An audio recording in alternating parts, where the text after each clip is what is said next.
আবারও নতুন সংসার গোছানোর ইঙ্গিত দিলেন নায়িকা মাহিয়া মাহি। ঢাকাই চলচ্চিত্রের বর্তমান প্রজন্মের নায়িকা মাহিয়া মাহি।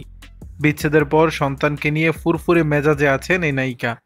বন্ধু বান্ধবীদের সঙ্গে সুন্দর সময় কাটাচ্ছেন তিনি। শুধু তাই নয়, নতুন উদ্যমে কাজে ফিরেছেন তিনি। কাজের পাশাপাশি সামাজিক যোগাযোগ মাধ্যমে বেশ সরব রয়েছেন মাহি। নিজের জীবনের নানা মুহূর্ত তুলে ধরেন ভক্তদের মাঝে।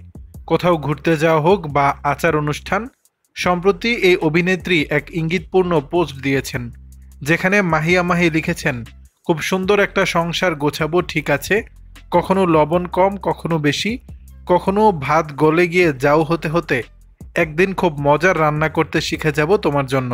তিনি লিখেন, কফি খেতে খেতে কিংবা গাড়িতে কোনো লং জার্নিতে আমরা অন্য সব বোরিং কাপলগুলোর মতো ফেসবুক স্ক্রলিং করব না, বরং আমরা তুমুল গল্প করব, হাসবো হাসাবো এবং সুন্দর একটা সংসার গোছাবো আমরা।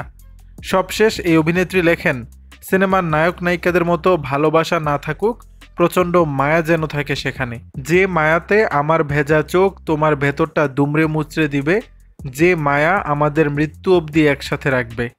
প্রসঙ্গত 2016 সালের 24 মে সিলেটের ব্যবসায়ী পারভেজ মাহমুদ অপুকে বিয়ে করেছিলেন মাহি।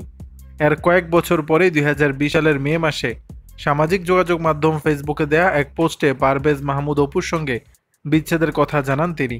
পরে 2021 সালে রাজনীতিবিদ ও ব্যবসায়ী কামরুজ্জামান সরকার রকিবকে বিয়ে করেন মাহি।